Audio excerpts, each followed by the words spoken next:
Hi friends, welcome back to our channel. ఈరోజు మనం చూడబోయేది మామూలు సినిమా అయితే కాదు, ప్రతి భారతీయుడి గుండె ఉప్పొంగేలా చేసే ఒక అద్భుతమైన వార్ స్టోరీ. 1997లో వచ్చిన బార్డర్ సినిమా మనందరికీ తెలుసు కదా. ఇప్పుడు దానికి కంటిన్యూగా 1971 యుద్ధంలో జరిగిన మరికొన్ని రియల్ ఇన్సిడెంట్స్ ని, మన సైనికుల త్యాగాల్ని కళ్ళకు కట్టినట్టు చూపించే సినిమే ఈ బార్డర్ 2 మూవీ. చాలా ఎమోషనల్ గా ఉంటుంది, ఎందుకంటే ఈ కథలో యాక్షన్ ఎంత ఉంటుందో కన్నీళ్లు పెట్టించే ఎమోషన్ కూడా అంతకు మించే ఉంటది. సో లేట్ చేయకుండా యుద్ధ భూమిలోకి వెళ్దాం పదండి. ఈ స్టోరీ 1971లో ఓపెన్ అవుతుంది. ఇండియా పాకిస్తాన్ మధ్య అప్పటికే సరిహద్దులు ఉన్నాయి, కానీ అసలైన యుద్ధం సరిహద్దుల్లో కాదు, పాకిస్తాన్ లోపలే జరుగుతుంది. అప్పట్లో పాకిస్తాన్ రెండు ముక్కలుగా ఉండేది.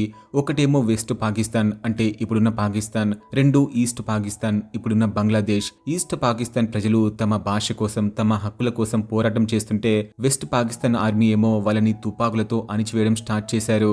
అది జస్ట్ గొడవ కాదు, అదొక జెనోసైడ్. సొంత ప్రజల్నే ఆ పాక్ ఆర్మీ ఊచకోత కోసింది. ఊర్లని తగలబెట్టేశారు. ఆడవాళ్ల మీద అఘాయిత్యాలు, దారుణాలు చేశారు. దాంతో ప్రాణభయంతో లక్షలాది మంది బంగ్లాదేశీలు ఇండియా బార్డర్ దాటి రెఫ్యూజీస్ లాగా మన దేశంలోకి వచ్చేశారు. ఇండియాకి ఇది కేవలం పక్కింటి గొడవ అయితే కాదు, ఇదొక క్రైసిస్. ఒక పక్క శరణార్థుల భారం, ఇంకొక పక్క బార్డర్ లో హై టెన్షన్. ఇండియా ఎక్కడ బంగ్లాదేశ్ కి హెల్ప్ చేస్తుందో అని భయపడి పాకిస్తాన్ మన మీద అటాక్ స్టార్ట్ చేసింది.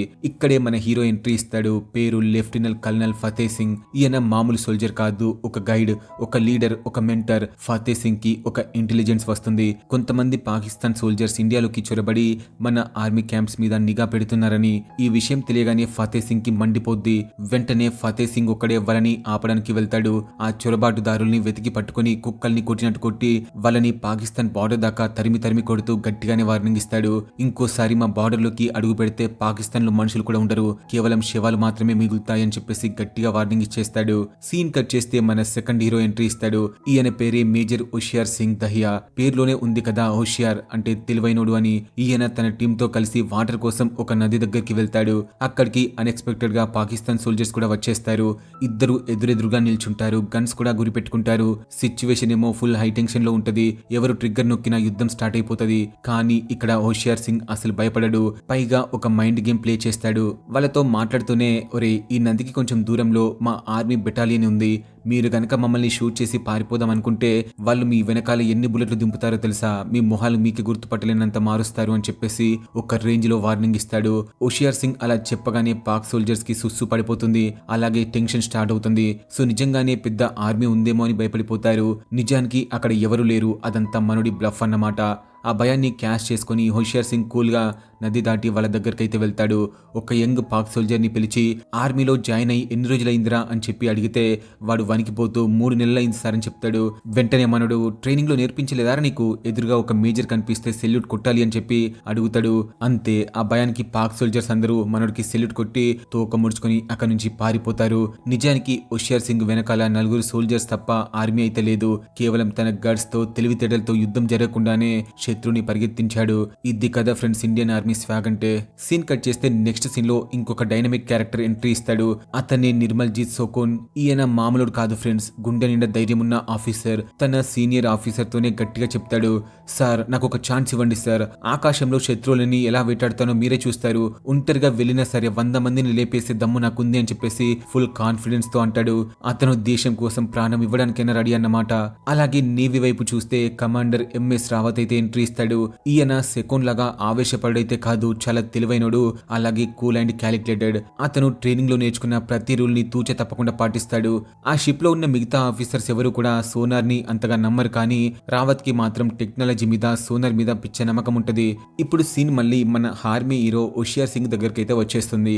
ఆయన అక్కడ యుద్ధ భూమిలో ఒంటరిగా కూర్చొని ఆలోచిస్తూ ఉంటే అతనికి తన పాత రోజులు గుర్తొస్తాయి. కథ ఒక్కసారిగా 1961 కి నేషనల్ వార్ అకాడమీకి వెళ్తుంది. అక్కడ ఆ ముగ్గురు అంటే హోషియార్ సింగ్, సెకోన్, రావత్ యంగ్ ఏజ్ లో ఎలా ఉండేవారో చూపిస్తారు. మనం అనుకున్నట్టు వీళ్ళు స్టార్టింగ్ లో దోస్తులైతే కాదు, బద్ద శత్రువులు. ముఖ్యంగా హోషియార్ సింగ్ కి, సెకోన్ కి అస్సలు పడేది కాదు. ఎవరు ఎవరికి సెల్యూట్ చేయాలి, ఆర్మీ గొప్పదా, ఎయిర్ ఫోర్స్ గొప్పదా అని చెప్పి ఎప్పుడు పిల్లిలాగా కొట్టుకునే వాళ్ళు. వీళ్ళిద్దరు గొడవలో పాపం నేవీ ఆఫీసర్ రావత్ ఎప్పుడు కూడా సౌండ్ విచ్ అయిపోయేవాడు. వీళ్ళు చేసే తప్పులకి రావత్ కి కూడా పనిష్మెంట్ పడేది.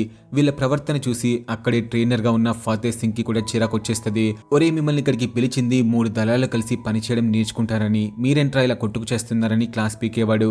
ఇక ఇదే టైంలో ఫతే సింగ్ పర్సనల్ లైఫ్ చూస్తే ఆయన కొడుకు అంగద్ సింగ్ కి ఆర్మీలో జాయిన్ అవ్వాలని పిచ్చ కోరికగా ఉంటది. కానీ అంగద్ వాళ్ళమ్మ, అదే ఫతే సింగ్ వాళ్ళ భార్య అస్సలు ఒప్పుకోదు. నా భర్త ఎలాగో ప్రాణాలకి తెగించి బార్డర్ లో ఉన్నాడు, ఇప్పుడు నా కొడుకు కూడా వెళ్తే నా బ్రతుకు ఏమైపోవాలి అని ఆవిడ భయం ఆవిడది. కానీ అంగద్ ఏమో అస్సలు వినడు. మా నాన్న కథలు వింటూ పెరిగాను, ఆయనలాగే నేను కూడా దేశ సేవ చేస్తాను అని చెప్పి నాన్న గర్వపడేలా చేస్తానని తన తల్లి మాట కాదని ఆర్మీ సెలక్షన్ కి రెడీ అవుతాడు.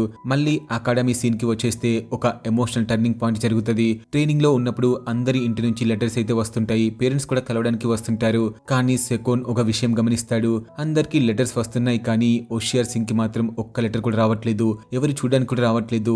అప్పుడు రావత్ అసలు విషయం చెప్తాడు, ఒరే సెకోన్, హోషియార్ సింగ్ కి ఎవరు లేరురా, వాళ్ళ నాన్న కూడా ఆర్మీ ఆఫీసరే, దేశం కోసం ఎప్పుడో అమరుడైపోయాడు, వాడుక అనాథని చెప్తాడు. ఆ మాట వినగానే సెకోన్ కి గిల్టీగా అనిపిస్తుంది. లైఫ్ లో ఎవరు లేని వాడితోనా నేను ఇన్నాళ్ళు పోటీ పడిందని బాధపడతాడు. అదే టైంలో రాఖీ పౌర్ణమి కూడా వచ్చేస్తుంది. సెకోన్ వాళ్ళ చెల్లి పంపిన రాఖీని తీసుకుని వెళ్లి హోషియార్ సింగ్ కి ఇచ్చేస్తాడు. ఇదిగోరా మా చెల్లి పంపించింది, ఇక నుంచి నీకు కూడా ప్రతి రాఖీ పండక్కి ఒక రాఖీ వస్తుందిరా, మా చెల్లిలే పంపిస్తుందని చెప్పి ఫ్రెండ్షిప్ హ్యాండ్ ఇస్తాడు. అప్పుడు హోషియార్ సింగ్ కళ్ళలో వాటర్ వచ్చేస్తాయి. కానీ గంభీరంగా ఒక మాట అంటాడు, రాఖీ పోస్ట్ లో పంపాల్సిన అవసరం లేదు మిత్రమా, ఈ అన్నయ్య బ్రతుకున్నంత కాలం ప్రతి రాఖీ పండక్కి తానే స్వయంగా వచ్చి చెల్లి చేత కట్టించుకుంటాడని చెప్తాడు. ఆ డైలాగ్ తో వాళ్ళ మధ్య ఉన్న శత్రుత్వం పోయి ఒక బలమైన బాండింగ్ ఏర్పడుతుంది. అసలు కథ ఇక్కడ నుంచే స్టార్ట్ అవుతుంది. ఆ రాఖీ ఇన్సిడెంట్ తో ఆ ముగ్గురు హోషియార్, సెకోన్, రావత్ ప్రాణ స్నేహితులైపోతారు. అయితే హోషియార్ సింగ్ అనాథని అనుకున్నాం కదా, కానీ అతని లైఫ్ లో ఒక చిన్న ట్విస్ట్ అయితే ఉంది. అతనికి ఒక అమ్మాయి ఉంది. ఆ అమ్మాయికి మనడు అప్పుడప్పుడు లెటర్స్ రాస్తుంటాడు. ఒకసారి హోషియార్ సింగ్ ఆ అమ్మాయికి ఒక లెటర్ రాస్తాడు. అందులో ఏదో పెద్ద కవిత్వం రాద్దాం అనుకుని చావు గురించి ఏదో విచిత్రంగా రాస్తాడు. ఆ లెటర్ చూడగానే ఆ అమ్మాయి వాళ్ళ నాన్నకి గుండె అయినంత పని అవుతుంది. వెంటనే ఫాస్ట్ గా అకాడమీకి వచ్చేస్తాడు. అల్లుడు గారు, మీరు బ్రతికే ఉన్నారా, ఆ లెటర్ చూసి మీరు పోయారేమో, ఆత్మహత్య చేసుకున్నారేమో అని భయపడిపోయాము అని చెప్పేసి కంగారు పడతాడు. అప్పుడు హోషియార్ సింగ్ నవ్వేసి, అయ్యో మామగారు, అది జస్ట్ కవిత్వం మాత్రమే, నేను బాగానే ఉన్నానని చెప్పి సర్ది చెప్తాడు. అప్పుడు ఆ పెద్దయినా, సరే బాబు, ఇప్పటికీ చాలా ఏళ్లు గడిచాయి కదా, ఇకనైనా మా అమ్మాయిని నీతో పాటు తీసుకెళ్లమని అడుగుతాడు. పక్కన ఉన్న సెకోన్, రావత్ కి ఫ్యూజులు ఎగిరిపోతాయి. ఏంట్రా వీరికి గర్ల్ ఫ్రెండ్ ఉందా, తీసుకెళ్లడం ఏంటి అని చెప్పేసి ఆశ్చర్యపోతాడు. అప్పుడు హోషియార్ సింగ్ తన ఫ్లాష్ బ్యాక్ ని వాళ్ళతో చెప్తాడు. అసలు మ్యాటర్ ఏంటంటే, హోషియార్ కి 7 ఏళ్ల వయసు ఉన్నప్పుడు వాళ్ళ నాన్నమ్మ, ఒరే మనవడ లడ్డూలు పెడతారా అని చెప్పి తీసుకెళ్లి లడ్డూ ఆశ చూపించి బలవంతంగా పీటల మీద కూర్చోబెట్టి మరీ పెళ్లి చేసిందంట. అంటే అది చైల్డ్ మ్యారేజ్ అన్నమాట. అప్పటి నుంచి ఆ అమ్మాయి వాళ్ళ పుట్టింట్లోనే ఉంది. ఇప్పుడు మనోడు మేజర్ అయ్యాడు కాబట్టి కాపురానికి తీసుకెళ్లాలి. హోషియార్ సింగ్ తన భార్యని తీసుకురావడానికి వాళ్ళ ఊరైతే వెళ్తాడు. నిజం చెప్పాలి అంటే పెళ్లి అప్పుడు చిన్న పిల్లాడు కాబట్టి ఆ అమ్మాయిని సరిగా చూసిండడు. ఇప్పుడు పెద్దయ్యాక ఫస్ట్ టైం చూస్తున్నాడు. ఆమె పేరు ధన్వంతరి. ఆమెని చూడగానే మనోడు క్లీన్ బౌల్డ్ అంతే, ఎందుకంటే అంత అందంగా ఉంటది. ఆమెని తీసుకుని సిటీకి వచ్చేస్తాడు. ఇంటికి రాగానే ధన్వంతరి, ఏవండి అత్తయ్య గారు, మామయ్య గారు ఎక్కడా, ఆశీర్వాదం తీసుకోవాలి అని అడిగితే హోషియార్ కళ్ళు దించుకొని, నాకు ఎవరు లేరు, నేను ఒంటరివాడిని, నాన్న దేశం కోసం చనిపోయారని చెప్తాడు. అప్పుడు ఆవిడ ఏం చేస్తుందో తెలుసా ఫ్రెండ్స్, ఇంట్లో గోడకి తగిలించి ఉన్న వాళ్ళ మామయ్య గారి యూనిఫామ్ దగ్గరికి వెళ్లి ఆ యూనిఫామ్ కాళ్ళకి నమస్కారం చేసి ఆశీర్వాదం తీసుకుంటది. ఆ సీన్ చూసి హోషియార్ సింగ్ గుండె బరివెక్కిపోతది. ఆమె మీద ప్రేమ ఇంకా పెరిగిపోతుంది. అలా వాళ్ళ కాపురం సాఫీగా సాగిపోతుంటది. కొన్నాళ్ళకి ధన్వంతరి గర్భవతి కూడా అవుతుంది. గుడ్ న్యూస్ అన్నమాట. ఇక సీన్ మళ్ళీ మన ఎయిర్ ఫోర్స్ హీరో అయిన నిర్మల్ జీ సెకోన్ వైపు తిరుగుతుంది. ఒక రోజు రాఖీ పండుగ రానే వచ్చేస్తుంది. రావత్, హోషియార్ సింగ్ ఇద్దరు కలిసి సెకోన్ వాళ్ళ ఇంటికి వెళ్లి వాళ్ళ చెల్లి చేత రాఖీ కట్టించుకుంటారు. అప్పుడు వాళ్ళకి ఒక విషయం తెలుస్తుంది. సెకోన్ కి ఒక పెళ్లి సంబంధం వచ్చింది. అమ్మాయి ఫోటో కూడా పంపించారు. కానీ సెకోన్ గాడు ఆ ఫోటోని కనీసం చూడకుండానే నాకు ఇప్పుడే పెళ్లి వద్దు అని చెప్పేసి పక్కన పడేస్తాడు. దీంతో రావత్, హోషియార్, సెకోన్ వాళ్ళ అమ్మ కలిసి ఒక స్కెచ్ వేస్తారు. సెకోన్ ఇంటికి రాగానే, ఒరే ఆ ఫోటో అమ్మాయికి తిరిగి ఇచ్చేసారా, వాళ్ళని రిజెక్ట్ చేసేశారు అని చెప్పి అబద్ధం చెప్తారు. అంతేక మనోడి ఈగో హర్ట్ అవుతుంది. ఏంటి నన్నే రిజెక్ట్ చేస్తారా, నేను ఎయిర్ ఫోర్స్ ఆఫీసర్ని, అందగాడిని, మంచి జీతం కూడా ఉంది, నన్నే కాదంటారా అని అసలు ఆ పిల్ల దగ్గరికి వెళ్లి అడిగేస్తా అని చెప్పేసి కోపంతో ఆ ఫోటో పట్టుకుని ఆ అమ్మాయి ఇంటికి వెళ్తాడు. అక్కడ ఆ అమ్మాయిని చూడగానే మనడి కోపం గాల్లో కలిసిపోతుంది. ఆ అమ్మాయి అంత క్యూట్ గా అందంగా ఉంటది. అప్పుడు అర్థమవుతుంది మనడికి తను ఫోటో తిరిగి ఇవ్వడానికి రాలేదు, మనసు పారేసుకోవడానికి వచ్చాడని. ఇక వాళ్ళిద్దరి మధ్య మాటలు కూడా కలుస్తాయి. అలా మన సెకోన్ లవ్ స్టోరీ కూడా సెట్ అయిపోతుంది. సెకోన్ ఆ అమ్మాయి ఇంటికి వెళ్లి ఈ ఫోటో ఎక్కడిది అని నిలదీసేసరికి అసలు విషయం బయట బయటపడుతుంది. అది వాళ్ళ ఫ్రెండ్స్ వాళ్ళ అమ్మ కలిసి ఆడిన నాటకమని. నిన్నెవరూ రిజెక్ట్ చేయలేదు బాబు, ఆ పిల్లకి నువ్వంటే చాలా ఇష్టమని తెలిసేసరికి మనోడికి ఫ్యూజులు ఎగిరిపోతాయి. ఓరి మీ వేషాలు తగిలయ్యా అని చెప్పేసి ఆ అమ్మాయిని పెళ్లి చేసుకుందామని ఫిక్స్ అవుతాడు. ఇక లేట్ చేయకుండా వాళ్ళిద్దరికి పెళ్లి చేసేస్తారు. కానీ ఇక్కడే విధి ఆడిన వింత నాటకం చూడండి. కరెక్ట్ గా సెకండ్ పెళ్లి జరిగిన రోజు రాత్రి అంటే ఫస్ట్ నైట్ రోజు ఒక న్యూస్ అయితే వస్తుంది. బార్డర్ లో యుద్ధం మొదలైంది, వెంటనే డ్యూటీలో జాయిన్ అవ్వండి అని చెప్పేసి. అప్పుడు సెకండ్ ఒక మాట అంటాడు, సాధారణంగా పంజాబీ పెళ్లిళ్లలో గొడవలు జరగడం కామన్, కానీ నా పెళ్లికి ఏకంగా ఇండియా పాకిస్తాన్ యుద్ధమే గొడవగా వచ్చేసింది అని ఒక సెటర్ వేసి పెళ్లి బట్టలు మొత్తం విప్పేసి యూనిఫామ్ వేసుకుని భార్యని వదిలేసి యుద్ధానికి పరిగెడతాడు. మనోళ్ళు బేస్ క్యాంప్ కి చేరుకునేసరికి ఆలస్యం అయిపోతుంది. పాకిస్తాన్ ఆర్మీ వాళ్ళు ఎయిర్ స్ట్రైక్ స్టార్ట్ చేసేసింది. ఒకసారి ఆర్మీ, నేవీ, ఎయిర్ ఫోర్స్ ల మీద బాంబుల వర్షం కురిపించారు. ఆ దాడిలో మన సోల్జర్స్ చాలా మంది చనిపోయారు. మన హీరోలు హోషియార్ సింగ్, సెకోన్, రావత్ ముగ్గురు చాలా గాయపడతారు. అయినా సరే వెనక్కి మాత్రం అస్సలు తగ్గరు. ఇక్కడే ఫతే సింగ్ కి ఒక ఇన్ఫర్మేషన్ వస్తుంది, పాకిస్తాన్ ఆర్మీ మన ఇండియాలోని ఒక ప్లేస్ ని ఆక్రమించుకుంది అని. అది ఒక బ్రిడ్జ్ కి అవతల వైపు ఉంది. వాళ్ళని కొట్టాలి అంటే ఫతే సింగ్ ఒక ప్లాన్ వేస్తాడు. డైరెక్ట్ గా వెళ్తే వాళ్ళు ఎయిర్ ఫోర్స్ ని పేల్చి మనల్ని పేల్చేస్తారు. అందుకే ముందు వెళ్లి వాళ్ళ కమ్యూనికేషన్ సెంటర్ ని అలాగే ఎయిర్ సపోర్ట్ యూనిట్ ని నాశనం చేయాలి అని గట్టిగా ఫిక్స్ అవుతాడు. అంతే ఇక ఫతే సింగ్ సింహంలాగా రంగంలోకి దిగుతాడు. తన టీమ్ తో కలిసి బ్రిడ్జ్ దాడి చేస్తాడు. అక్కడ ఉన్న పాక్ సైనికులందరినీ ఊచకోత కోయిస్తాడు. ఒంటరిగానే చాలా మందిని లేపేస్తుంటాడు. ఒక పాక్ సోల్జర్ పారిపోయి వైర్లెస్ సెట్ దగ్గరికి వెళ్తుంటే వాడిని పరిగెత్తించి మరీ వేటాడతాడు. అక్కడ ఉన్న ఫోన్ కూడా మోగుతుంది. అది పాకిస్తాన్ జనరల్ నుంచి కాల్ అయితే వస్తుంది. ఫతే సింగ్ లిఫ్ట్ చేసి మాట్లాడతాడు. హలో, ఇక్కడ పరిస్థితి బాగలేదు జనరల్ అని ఫతే సింగ్ చెప్తాడు. అవతలి జనరల్ కి అర్థమైపోతుంది ఇది వాళ్ళ మనిషి కాదు, ఇండియన్ ఆర్మీ అని. ఎవరు నువ్వు అని అడిగితే ఫతే సింగ్ గట్టిగానే వార్నింగ్ ఇస్తాడు. మర్యాదగా వెనక్కి వెళ్ళిపోండి, లేకపోతే మీ శవాల్ని లెక్క పెట్టడానికి కూడా మనుషులు మిగరలు అని చెప్పేసి గట్టిగా వార్నింగ్ ఇస్తాడు. దానికి ఆ పాక్ జనరల్ గాడు పర్సనల్ గా టార్గెట్ చేస్తూ ఒక నీచమైన మాట అంటాడు. ఓహో, నువ్వేనారా ఫతే సింగ్ అంటే? 1965 యుద్ధంలో నీ కొడుకు అంగద్ సింగ్ ని మేమే లేపేశాం, గుర్తుందా? వాడిని పీసెస్ గా చేశాం, నిన్ను కూడా అలాగే చేస్తామని బాగా రెచ్చగొడతాడు. అప్పుడు ఫతే సింగ్ కళ్ళల్లో కోపంతో కూడిన బాధ కనిపిస్తుంది, కానీ గొంతులో మాత్రం భయం ఉండదు. నా కొడుకు దేశం కోసం చనిపోయాడు, వాడిని తలుచుకుంటేనే నాకు చాలా గర్వంగా ఉందిరా. కానీ అరే, నేను చచ్చేలోపు నిన్ను ఖచ్చితంగా లేపేస్తారా? అందుకే మొన్న మౌనం పాటించినప్పుడు నీ కోసం కూడా అడ్వాన్స్ గా మౌనం పాటించేశా అని చెప్పి గట్టిగానే వార్నింగ్ ఇస్తాడు. ఇక్కడ మనకి ఒక సాడ్ ఫ్లాష్ బ్యాక్ ని చూపిస్తారు. ఫతే సింగ్ కొడుకు అంగద్ సింగ్ యుద్ధంలో ఉంటాడు. ఇంటికి అంగద్ రాసిన లెటర్ వస్తుంది. ఆ లెటర్ చదువుతూనే ఫతే సింగ్ వాళ్ళ ఆవిడ చాలా సంబరపడుతూ ఉంటారు. సరిగ్గా అదే టైంకి ఆర్మీ ఆఫీసర్స్ వచ్చేసి మీ అబ్బాయి అంగద్ పాకిస్తాన్ వాళ్ళకి చిక్కి అమరుడయ్యాడు అని చెప్పేసి పిడుగులాంటి వార్త చెప్తారు. పాక్ ఆర్మీ వాళ్ళు అంగద్ ని పట్టుకుని చిత్రహింసలు పెట్టి లేపేశారు. అప్పుడు ఫతే సింగ్ గురుద్వారాలో దేవుడికి దండం పెట్టుకుంటూ ఉంటాడు. ఆ వార్త విన్న దగ్గర నుంచి దేవుడి మీద కోపం వచ్చేసి అప్పటి నుంచి గుడికి వెళ్లడమే మానేశాడు. కొడుకుపోయిన బాధని గుండెల్లో దాచుకుని ఆ పగని ఇలా తీర్చుకుంటున్నాడన్నమాట. సరేక మళ్ళీ కథని 1971 యుద్ధ క్షేత్రానికి అయితే తిప్పేద్దాం. అక్కడ ఒక ఎమోషనల్ సీన్ అయితే జరుగుతూ ఉంటది. యుద్ధంలో ఉండే సైనికులు ఆకలి, దాహం కంటే ఎక్కువగా ఎదురు చూసేది దేనికోసమో తెలుసా? ఇంటి నుంచి వచ్చే ఉత్తరం కోసం. ఆ రోజు బేస్ క్యాంప్ కి అందరి ఇళ్ల నుంచి ఉత్తరాలు అయితే వచ్చేస్తాయి. అందరూ ఫుల్ హ్యాపీగా ఉంటారు. మన హోషియార్ సింగ్ కి వాళ్ళ ఆవిడ ధనవంతరి నుంచి కూడా ఒక లెటర్ అయితే వస్తుంది. ఆవిడకి పెద్దగా చదువు రాదు కదా, లెటర్ నిండా స్పెల్లింగ్ మిస్టేక్సే ఉంటాయి. కానీ భార్య రాసే ఉత్తరంలో అక్షరాలు తప్పులు ఉన్నా కూడా ప్రేమలో తప్పులుండవు కదా. సో హోషియార్ సింగ్ ఆ తప్పుల్ని కూడా అర్థం చేసుకుని చాలా హ్యాపీగా అవుతాడు. అందులో ఒక గుడ్ న్యూస్ అయితే ఉంటుంది. మరో వారంలో మనకి బిడ్డ పుట్టబోతున్నాడు అని చెప్తుంది. ఇక్కడ వాళ్ళిద్దరి మధ్య ఒక క్యూట్ పందెం అయితే నడుస్తూ ఉంటది. హోషియార్ సింగ్ కి కూతురు పుట్టాలని కోరిక ఉంటది, ధన్వంతరికేమో కొడుకు పుట్టాలని కోరిక.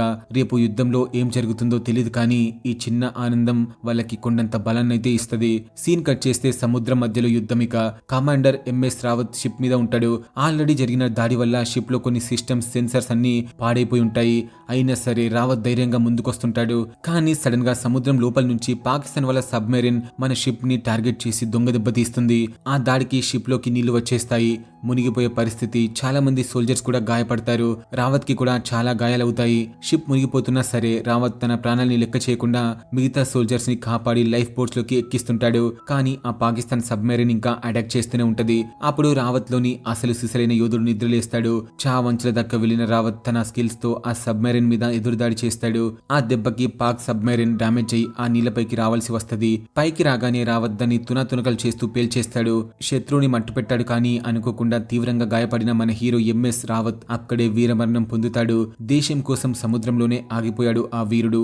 ఇక మరొక వైపు మరోవైపు ఆకాశంలో యుద్ధం స్టార్ట్ కాబోతుంది. ఫ్లయింగ్ ఆఫీసర్ నిర్మల్జీత్ సెకోన్ తన ఎయిర్ బేస్ లో ఉంటాడు. అక్కడ కొంతమంది స్కూల్ పిల్లలు ఆడుకుంటూ ఉంటే వాళ్ళతో సరదాగా మాట్లాడుతుంటాడు. అంతా ప్రశాంతంగా ఉందనుకునే లోపే సడన్ గా ఆకాశం నుంచి మృత్యువు దూసుకొస్తుంది. పాకిస్తాన్ కి చెందిన 4-5 జెట్స్ ఒక్కసారిగా బాంబుల వర్షం కురిపిస్తాయి. ఆ దాడిలో పాపం ఆ పసిపిల్లలు అక్కడే పోతారు. ఆ పిల్లల శవాల్ని చూడగానే సెకోన్ కి పిచ్చెక్కిపోతుంది. రక్తం మరిగిపోతుంది. రే చిన్న పిల్లల్ని చంపుతారా రాస్కెల్స్ అని చెప్పేసి కోపంతో ఎవరి పర్మిషన్ కోసం వెయిట్ చేయకుండా ఒంటరిగానే తన చిన్న నాటు విమానాన్ని తీసుకుని గాల్లోకి లేస్తాడు.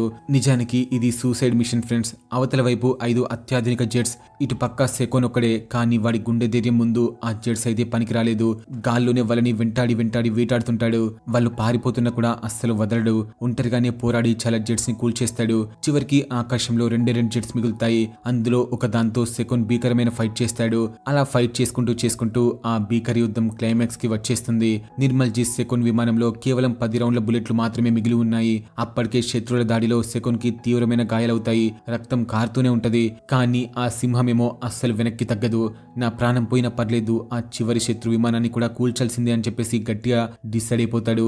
ఆఖరి జెట్ ఎదురుగా రాగానే తన దగ్గర ఉన్న లాస్ట్ 10 బుల్లెట్లని ఫైర్ చేసేస్తాడు. అవి కరెక్ట్ గా వెళ్లి శత్రు విమానాన్ని పేల్చేస్తాయి. కానీ దురదృష్టవశాత్తు శత్రువులు కాల్చిన బుల్లెట్లు సెకోన్ విమానాన్ని అలాగే అతని శరీరాన్ని హోల్స్ చేసేస్తాయి.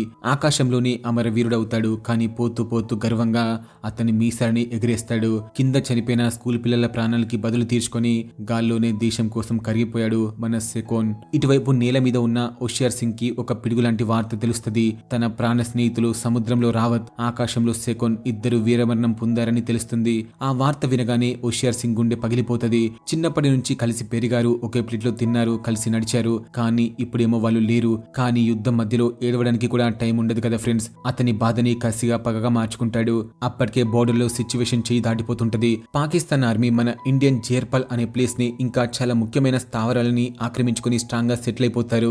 మన ఆర్మీ ఆఫీసర్స్ ప్లాన్ వేస్తుంటే హోషియార్ సింగ్ మధ్యలో కలగజేసుకుంటాడు. అతని కళ్ళలో చాలా కోపం కనిపిస్తుంది. సార్, ఆ జేర్పల్ ని తిరిగి స్వాధీనం చేసుకునే బాధ్యత నాది. నా కంపెనీకి ఆ ఛాన్స్ ఇవ్వండి అని చెప్పేసి అడుగుతాడు. నిజానికి అది సూసైడ్ మిషన్. ఎందుకంటే శత్రువులు అక్కడ ఆల్రెడీ పొజిషన్ తీసుకుని ఉన్నారు. మనం వెళ్తే ఈజీగా కాల్ చేస్తారు. కానీ హోషియార్ సింగ్ మాత్రం అస్సలు వదలడు. అతని పట్టుదల చూసి ఆఫీసర్స్ ఓకే చెప్పేస్తారు. మరొక పక్క ఫతే సింగ్, అదే సీనియర్ ఆఫీసర్, తన సోల్జర్స్ తో ఒక డేంజర్ జోన్ లో ఉంటాడు. ఆయన దగ్గర తక్కువ మంది సోల్జర్సే ఉంటారు. పాకిస్తాన్ వాళ్ళు వీళ్ళలో వస్తుంటారు. అప్పుడు ఫతే సింగ్ ఒక మాస్టర్ ప్లాన్ వేస్తాడు. వాళ్ళని రానివ్వండి, మన రేంజ్ లోకి వచ్చాక, మన ఉచ్చులో పడ్డాక అప్పుడు కొడదాం, తొందర పడకండి అని చెప్పి ఓపికగా వెయిట్ చేస్తుంటాడు. వాళ్ళు తక్కువగా ఉన్నా సరే వాళ్ళ గుండె ధైర్యం మాత్రం చాలా ఎక్కువగా ఉంటది. సీన్ మళ్ళీ హోషియార్ సింగ్ దగ్గరికి వచ్చేస్తే ఆయన తన టీమ్ తో జైల్పాల్ మీద అటాక్ స్టార్ట్ చేస్తాడు. అనుకున్నట్టే పాకిస్తాన్ వాళ్ళు రెడీగా ఉండి మిషన్ గన్స్ తో విరుచుకుపడతారు. మన సోల్జర్స్ చాలా మంది పిట్టల్లా రాలిపోతుంటారు. హోషియార్ సింగ్ కంపెనీకి భారీ నష్టమే జరుగుతుంది. అక్కడ ఒక పాకిస్తాన్ మెషిన్ గన్ మనల్ని ముందుకు వెళ్ళనివ్వకుండా కాలుస్తూనే ఉంటది. అప్పుడు హోషియార్ సింగ్ ఒక సాహసం చేస్తాడు. బుల్లెట్ల వర్షం కురుస్తున్నా సరే ఎలాగోలా మెషిన్ గన్ బంకర్ దగ్గరికి వెళ్తాడు. సడన్ గా గ్రానైట్స్ విసిరేసి ఆ గన్ పేలుస్తున్న పాక్ సోల్జర్స్ ని అక్కడికక్కడే పేల్చేస్తాడు. అక్కడున్న అడ్డు తొలగిపోగానే మన ఆర్మీ సింహాల్లాగా విరుచుకుపడతారు. విజయానికి ఇంకొన్ని అడుగుల దూరంలోనే ఉన్నారు. కానీ హోషియార్ సింగ్ కి కూడా బాగానే దెబ్బలు తగులుతాయి. ఇటుపక్క ఫతే సింగ్ టీం కూడా శత్రువులు వస్తారని తెలిసి కూడా పులులాగా కాచుకొని కూర్చుంటారు. పాకిస్తాన్ వాళ్ళు ట్యాంకులు వేసుకుని వస్తుంటారు. నిజానికి పాక్ వాళ్ళకి మనలో అక్కడ ఉన్నారని ముందే తెలుసు. అయినా సరే మన హీరోలు వెనక్కి తగ్గరు. భీకరమైన యుద్ధం స్టార్ట్ అవుతుంది. ఇక్కడ ఒక హైలైట్ సీన్ అయితే ఉంటది. ఫతే సింగ్ ఒంటరిగా ఒక పెద్ద యుద్ధ ట్యాంక్ ఎదురుగా వెళ్తాడు. మామూలుగా అయితే ఆ ట్యాంక్ ని చూసి పారిపోతారు. కానీ ఆయన సింహం కదా, చేతిలో ఒక గ్రానైట్ పట్టుకుని భయం లేకుండానే ఆ ట్యాంక్ ముందుకు వచ్చి మరి ఆ గ్రానైట్ ని లోపలి వేసి పేల్చేస్తాడు. ట్యాంక్ ఏమో బ్లాస్ట్ అవుతుంది. ఈ రచ్చలో తన కొడుకు అంగద్ ని చంపిన ఆ పాకిస్తాన్ గాడు ఫతే సింగ్ కి దొరికిపోతాడు. వాడిని పట్టుకుని ఫతే సింగ్ చితక్ కొడతాడు. లేపేద్దామనుకుని గన్ ఎత్తే టైంకి ఫతే సింగ్ జేబులో నుంచి తన కొడుకు అంగద్ రాసిన పాత లెటర్ అయితే వాడి మీద పడుతుంది. అది చూడగానే ఫతే సింగ్ కి మనసు కరిగిపోతుంది. ఈ రోజు నా కొడుకు జ్ఞాపకం నిన్ను బతికించిందిరా.